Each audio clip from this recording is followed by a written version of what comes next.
Welcome to Samba Samba. Enjoy the video. In this video, I will explain how to make ice cream yourself.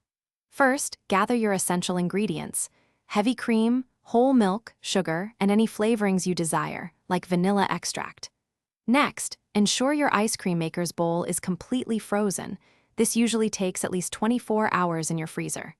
Finally, prepare your base mixture by gently heating the liquids and dissolving the sugar thoroughly. Now, let's craft that delicious base. Combine 2 cups of heavy cream, 1 cup of whole milk, and 3/4 cup of granulated sugar in a saucepan. Heat this mixture over medium-low heat, stirring constantly until the sugar completely dissolves. Be careful not to boil it. Once dissolved, remove from heat and chill the entire base in the refrigerator for at least 4 hours, or preferably overnight, to ensure it's very cold. With your base perfectly chilled, it's time for the fun part: churning. Pour the cold mixture into your pre-frozen ice cream maker bowl and turn it on. Let it churn for 20 to 30 minutes, or until it reaches the consistency of soft serve ice cream. The exact time depends on your machine.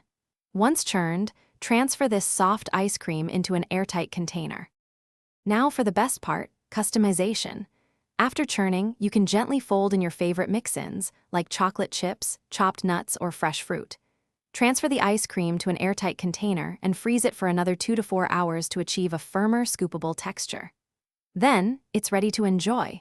Also, make sure to check the description below for a fantastic book that can truly change how you think about money, along with other great deals. Thanks for watching. Consider subscribing if we helped you.